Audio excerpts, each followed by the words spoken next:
প্ৰমোদ বড়ো ডাঙৰীয়াৰ নেতৃত্বত চৰকাৰখনক আমি অনুৰোধ জনাইছোঁ যে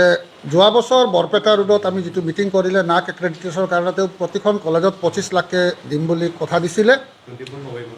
24 নৱেম্বৰ। তো তেখেতক আমি বিনম্ৰভাৱে অনুৰোধ কৰিছোঁ আমাক নাক এক্ৰেডিটেশ্যন অহা ফেব্ৰুৱাৰী মাৰ্চত হ'ব, গতিকে সব কলেজত এটলিষ্ট যিখিনি 25 লাখকৈ দিব দিছে সেইখিনি যাতে ৰিলিজ কৰে, এইটো আমাৰ অনুৰোধ থাকি গ'ল। আৰু এটা অনুৰোধ কৰিছোঁ যে আমি মাননীয় চিফ মহোদয়ক বাৰে বাৰে আমি লগ ধৰিছিলোঁ, মই নিজেও পাৰ্চনেলিও কৰিছিলোঁ, তাৰপিছত প্ৰিন্সিপালসকলেও লগ ধৰিছিলে। যিখিনি টিচাৰ ডেপ্ৰাইভ হৈ আছে, যে ড্ৰপ আউট হৈ আছিল, তেখেতসকলৰ ফাইনেন্সিয়েল এছিষ্টেণ্টটো আমি বহুবাৰ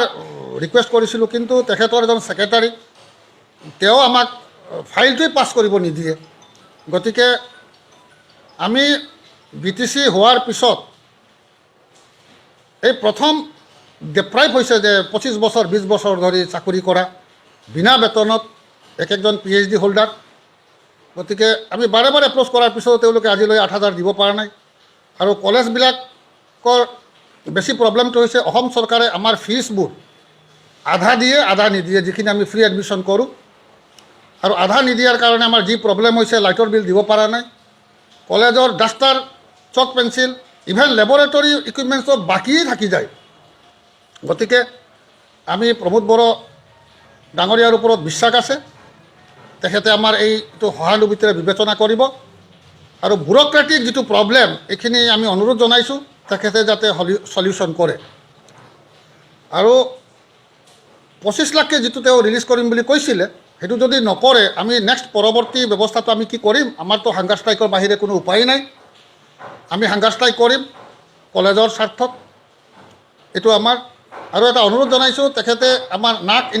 নাকত বেছি ইম্পৰ্টেণ্ট যিটো লাইব্ৰেৰী, এইটো বহুত মাৰ্ক থাকে, পাৰিলে আমাক লাইব্ৰেৰী আমাৰ মতে যাতে কিতাপখিনি দিয়ে। তেখেতৰ অজ্ঞাতে হয়তো কিছু মানুহে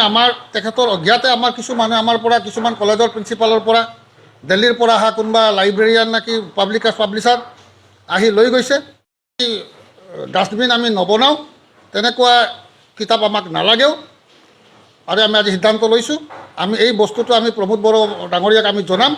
যে আমাৰ একাডেমিক ৰিলেটেড যিখিনি বুকছ সেইখিনি আমাক লাগিব। তেওঁ এজন ছায়েন্সৰ আৰু শিক্ষিত মানুহ হিচাপে তেওঁ নিজেই বুজি পায়, গতিকে এইখিনি আমি অনুৰোধ জনাম। তো আৰু আছিলে আমি চৰকাৰক আমি এটা অনুৰোধ কৰিছোঁ, একফালে কৈ আমাক কোৱালিটি বনাব লাগে, আৰু একফালে গোটেই বছৰটোৱেই ষ্টুডেণ্ট আৰু টিচাৰত বিভিন্ন প্ৰগ্ৰামত এংগেজমেণ্ট কৰি ৰাখে, যিটো আমি টলাৰেট কৰিব পৰা নাই, কিন্তু ক'ব নোৱাৰা হৈছোঁ টলাৰেট কৰিব পৰা নাই। আমি ষ্টুডেণ্টক শিকাম না এই মিটিঙত যাম, ডেইলি প্ৰায় মিটিং থাকে, এজন প্ৰিন্সিপালৰ কিমান অফিচত কাম থাকে, পৰীক্ষা থাকে, বহু ধৰণৰ UGCৰ কাম থাকে। তো আমি এইবিলাক বাদ দি অকল মিটিঙতে যাম নাকি বিভিন্ন, আৰু ষ্টুডেণ্টবিলাকক ইমান এংগেজমেণ্ট কৰা হয় যে অমুকত যাওক। গতিকে আমি চৰকাৰক বিনম্ৰভাৱে অনুৰোধ জনাইছোঁ, এটলিষ্ট কলেজ স্কুলৰ ষ্টুডেণ্টছ আৰু শিক্ষকবিলাকক যাতে এইবোৰ কামৰ পৰা ৰেহাই দিয়ে, তেতিয়া আমি একাডেমিক বেলেঞ্চটো আমি মেইনটেইন কৰিব পাৰিম। আদাৰৱাইজটো আমাৰ কাৰণে বহুত প্ৰব্লেম হ'ব। সেইখিনি হৈছে আমাৰ বিশেষ কথা। আৰু ইন ফাইন মই আৰু এটা ৰিকুৱেষ্ট কৰিব বিচাৰোঁ, এতিয়াও সময় আছে, তেখেতে প্ৰমোদ বড়ো ডাঙৰীয়াক আমি বিনম্ৰভাৱে অনুৰোধ কৰিছোঁ, তেখেতে আমাৰ এই শিক্ষকবিলাক যিবিলাক যে আজি চাফাৰাৰ হৈ আছে, কান্দি আছে যে দৰমহা পোৱা নাই, 8,000কৈ দৰমহা পায়, সেইটোও যদি আমি দিব নোৱাৰোঁ, আমাৰ তে গদি প্ৰিন্সিপাল হৈ আমি থকাৰ কোনো নৈতিক অধিকাৰ নাই। কাৰণ তেওঁলোকে ক'ত গৈ ক'ব, আমাকহে কয়, তো প্ৰিন্সিপালে ক'ৰ পৰা দিব, সেইটো হৈছে ডাঙৰ সমস্যাটো। তো গতিকে আমি এইখিনি অনুৰোধ জনাইছোঁ, আৰু বাকীখিনি আমাৰ প্ৰেচিডেণ্ট চাহাবে কওক। 23খন কলেজৰ BTR কলেজৰ প্ৰিন্সিপাল কাউন্সিলে আজি একগোট হৈছে ইয়াতে, আৰু ইয়াৰ বাহিৰেও আমাৰ ছেক্ৰেটাৰীয়েট ডাঙৰীয়াকৰ যি ইছ্যু, তাৰ বাহিৰেও আমি ইউনিভাৰ্চিটিৰ যি প্ৰব্লেম, সেইটো প্ৰব্লেমটো আমি আলোচনা কৰিছোঁ। ধৰক আমাৰ ল'ৰা ছোৱালীৰ যি ৰিজাল্টটো লয়, যি খেলি মেলি চলি আছিল, ইয়াৰ বিষয়ে আমি সিদ্ধান্ত লৈছোঁ যে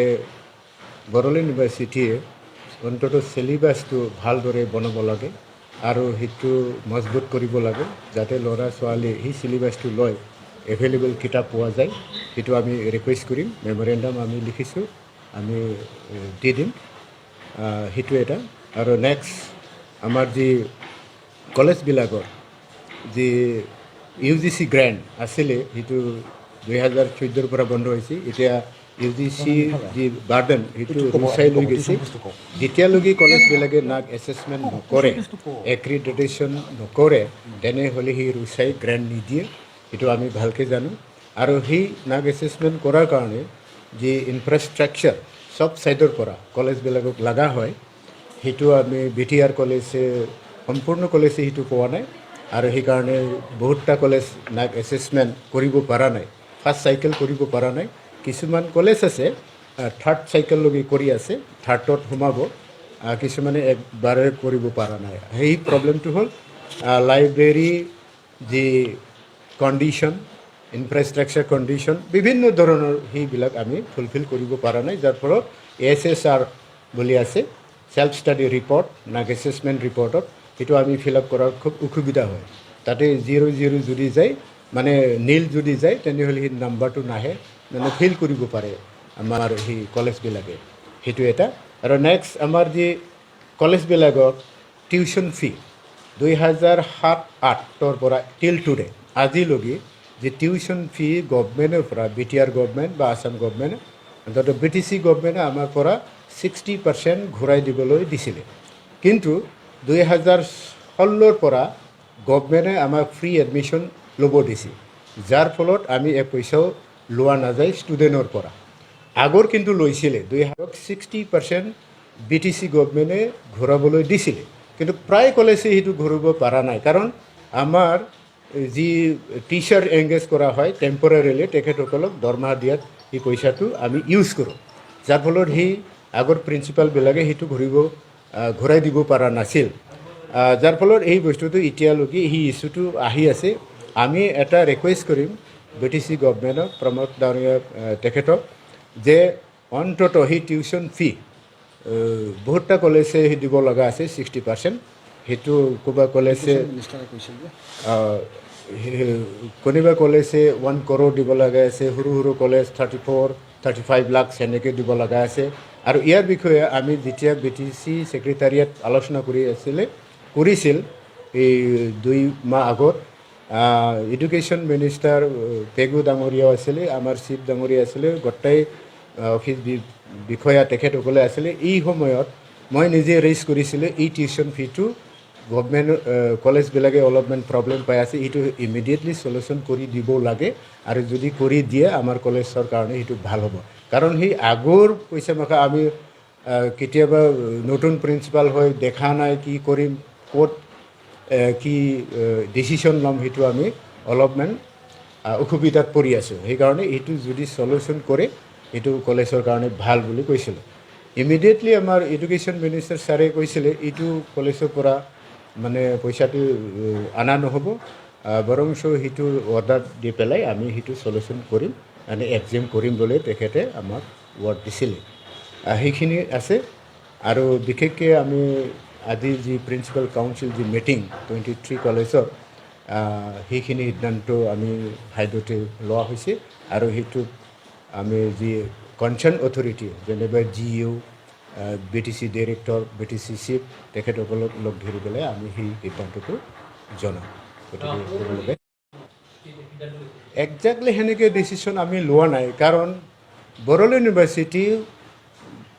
এজ পাৰ আমাৰ BTC যি একৰ্ড এই মতে আমি সেই কলেজবিলাকে বড়োলেণ্ড ইউনিভাৰ্চিটি আণ্ডাৰত আনিব লগা হৈছে আহিব লগা হৈছিল আৰু সেইমতে আমি আহিছোঁ 3 বছৰ হ'ব আজিৰ পৰা 3 বছৰ আগত আমি আহিছিলোঁ আৰু যিহেতু ইউনিভাৰ্চিটি আমাৰ ল'ৰা ছোৱালী ইয়াত পঢ়ে গতিকে তেখেতসকলক আমি বাৰ কৈছিলোঁ চিলেবাছ ঠিক কৰক কিতাপবিলাক ঠিক কৰক আৰু টাইম টেবুলবিলাক ঠিক কৰক তেখেতসকলক আমি ৰিকুৱেষ্ট কৰি আছোঁ মেমৰেণ্ডাম দি আছোঁ কিন্তু ইউনিভাৰ্চিটি অথৰিটিৰ ছাইডৰ পৰা আমি বেছি ছেটিছফেক্টৰী বেছি এনচাৰ পোৱা নাই তেখেতসকলে বেছি গুৰুত্ব দিয়া নাই নেকি সেনে যেন লাগে আমি বহুতবাৰ আহিছোঁ বহুতবাৰ কৈছোঁ গতিকে তেখেতসকলে সেইটো গুৰুত্ব দিয়াটো ভাল আমি এতিয়াও ৰিকুৱেষ্ট কৰি আছোঁ বহুত বছৰৰ পৰা ৰিকুৱেষ্ট কৰি আছে আৰু খুব সম্ভৱ তেখেতসকলে এইবাৰ বুজি পাব আমিও ইনভলভ হৈ আছে ইউনিভাৰ্চিটিৰ লগত গতিকে সেইখিনি নহ'লে আমি গুৱাহাটী ইউনিভাৰ্চিটিত যাব সেইটো ডিচিশ্যন নাই যিহেতু আমাৰে ইউনিভাৰ্চিটি আমি ইয়াত